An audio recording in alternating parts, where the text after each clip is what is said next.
fact, I've listened to you say this before, but listened, and having you have this discussion with me now, I feel like my inner being is clicked. Well, most people, when they're thinking about being deliberate creators, they're thinking about thoughts. They're thinking about thoughts and words and actions. Well, we understand that because every emotion you feel is about the mixture of thoughts. Here's the best way of explaining it to you. Your inner being has been around you always, and your inner being knows who you are and what you want and is keenly calibrated to that.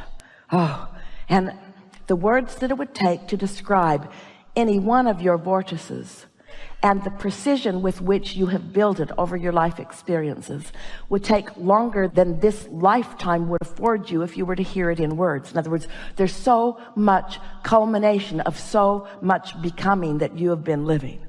But your inner being is tuned to it and aware of you. So now here you are out in the world, maybe in that bubble that we described. Maybe you just went off half-cocked, got out of bed, you're mad at everybody, and off you went.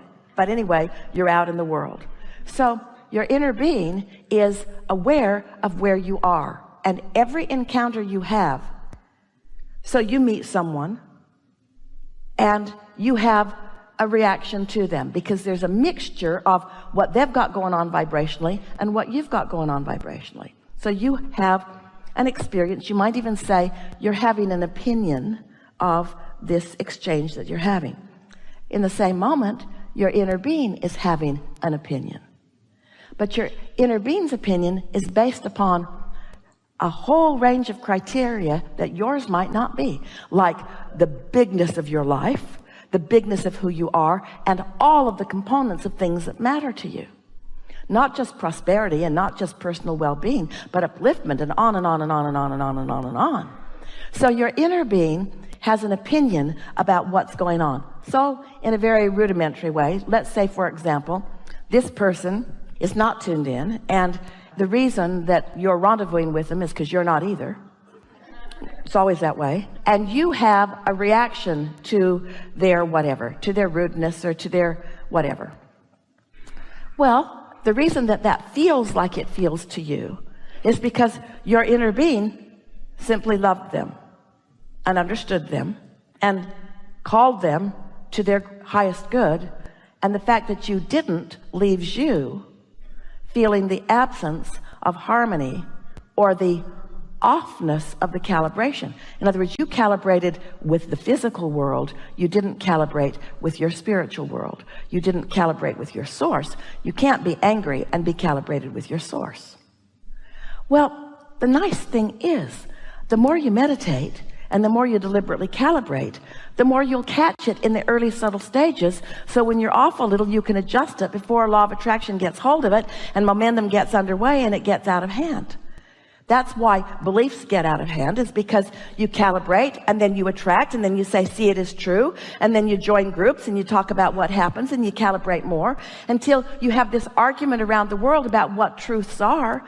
And we say, you can make anything true that you focus upon because the law of attraction will bring you the data about what you're offering as a vibration. So do you want to make hate true, or do you want to make love true? Do you want to make your balance true, or do you want to make your imbalance true? Do you want to make your love true or your hate true, your abundance true or your lack of abundance true? You get to choose what it is. Your inner being already knows what you want and is always true to what you want. Other people in the world, that's not their job. It's not their job to be the calibration that calibrates you to what you want. Now, there are a lot of people that do. Lots of ministers and mothers and teachers and friends really care about you, and they do their best to calibrate on your behalf. And when you hold one of them as your object of attention, it feels really good, but it makes you dependent upon things that are unreliable, because they are few and far between, those who will hold steady to who they know you really are when you're behaving in a way that is not who you really are.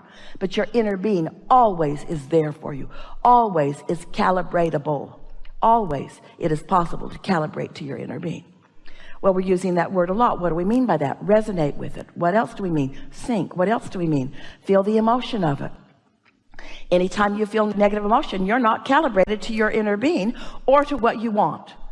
Anytime you feel negative emotion. That's just the way it is. You're calibrated to something else. You're calibrated to your rebelliousness. You're calibrated to what's wrong in the world. You're calibrated to what's wrong in this moment. And most of all, you're calibrated away from who you really are. So you're not replenishing, you're deplenishing. You're not in sync with who you are. You're not in the receiving mode, so good ideas can't flow. You're in the leave your wallet on the counter and drop your credit card between the slot and the floor and trip over your own shoelace and break your own teeth out mode. That's the mode that you're in. You get to choose. It gets better and better and better and better and better, or worse and worse and worse and worse and worse. And you get to decide where along the way you're going to tune in. You get to decide how far out of balance you're willing to be. Well, a lot of you are willing to get pretty far out of balance because you have found that others feel sorry for you, or that others will support you, or that others will see you as vulnerable. If you get in a bad enough spot, if you dig a big enough hole and crawl out, they'll make a monument for you. There's a lot of rewards from the physical world as you suffer your way into the game that they've been by default playing. Or you can decide, I'm an extension of source energy, and source is aware of me. And source is rooting for me and calling me back into alignment with not just who they are, with that which I really am, and with all things that I desire. And as you care about it so that you meditate every day, and you care about it so that you do your segment intending every day, when you get into a situation where you're not feeling so good, and you ask yourself, as Esther did, the question, wait a minute, is this who I am, or is this who I am? Is this how I feel? Is this really the emotion that best depicts my feeling of my life? No, not even close. Is this? Yeah, it's that one. And so as you continue to make those determinations, what happens is it becomes such a strong part of your vibrational offering that then as you move through the world, that's the way the world shows itself to you. And there's lots of rebels who they'll fight you on that, because you'll say, wait a minute, this is what I see. And they'll say, oh yeah, but you're not looking in the right places. You need to look in these other places to find the things that you want to push against. And that's the dilemma that most humans are experiencing, is that they really believe that their work is to look out into the world and find its problems and then push those problems into oblivion. There's a war against drugs, and a war against cancer, and a war against terrorism, and a war against, and a war against. And if we can just push hard enough against those, they'll be gone. And that's just not true. The more you push against them, the more prolific they are. And so when you decide that you're going to tune into who you are, and you're tuned in, tapped in, turned on, and you're standing steady in your own shoes and steady in your own mind, and someone behaves in a way, they don't affect you because it's not about you. It's about them. If you saw someone in the street bleeding, we believe you would help them. But when you see someone in the street flipping you off, you don't feel so helpful. But they need you just the same. They're still asking for the love that they haven't been able to quite calibrate to.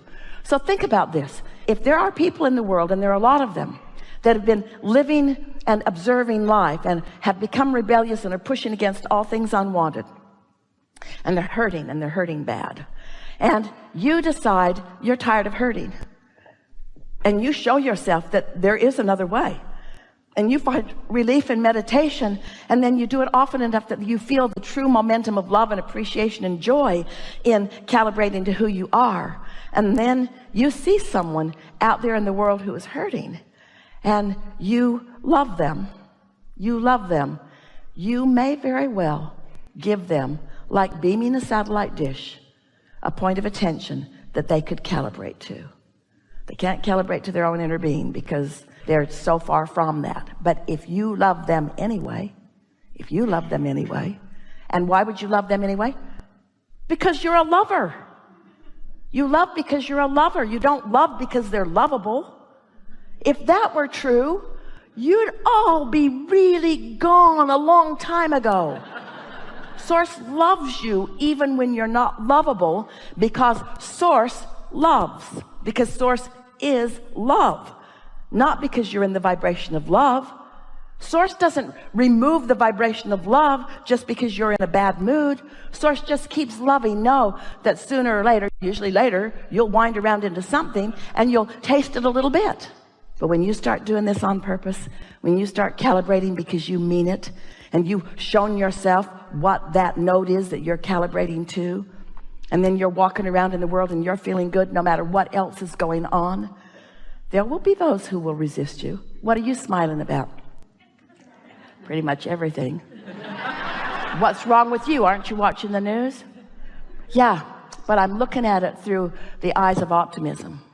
I'm looking at it for solutions. And I believe in the resources that are available to us that are coming forward. And I have enormous optimism for where we're all going. And actually, you might be giving them a lot more than they want, but I believe in our eternalness. I believe that we are eternal. And I believe that right here and now is all I have control over. So if I can't be present now and feel good, then I'm in deep doo-doo. If I need anything to shape up before I can have a knee-jerk positive response to it, then I'm going to be more unhappy than I am happy all of the days of my life. And I am not willing to do that. I've shown myself that happiness is a choice. Happiness is a choice. And so is clarity, and so is abundance, and so is love, and so is stability, and so is well-being, and so are great ideas, and so are inventions, and so are empires, and so are relationships. All of it is a choice. It is a choice so easy, so at your fingertips. It is a choice, you see. But you got to start with, am I resentful or am I a lover? You just got to make choices all day long. All day long. Esther put her seat back on the airplane, the half inch that it was willing to go. And she felt it bump the man behind. And she looked right around and she said, did I get you with that? He said, it's okay, you just surprised me. And Esther said, I don't need to recline. He said, no, it's okay. No, I don't need to recline. No, it's okay. They were fighting over who should be the nicest one. That's the kind of rebellion you want to be.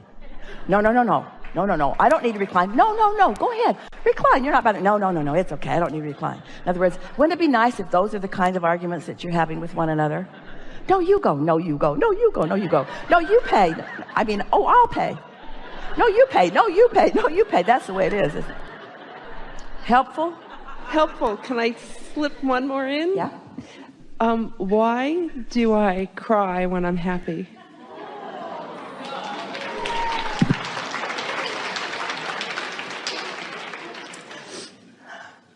Prepare yourself. Okay. You're about to cry from sadness. No. You cry when you're happy because you have not calibrated yourself long enough or precisely enough to be in this moment ready for what it feels like when the whole of Source and all its love is flowing to you and through you. That's why sometimes people call it overjoyed. You're overjoyed. In other words, there's more joy than you have consistently calibrated to.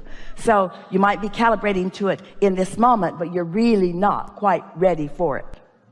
Not completely, you see. Really good conversation. Thank you. Yeah.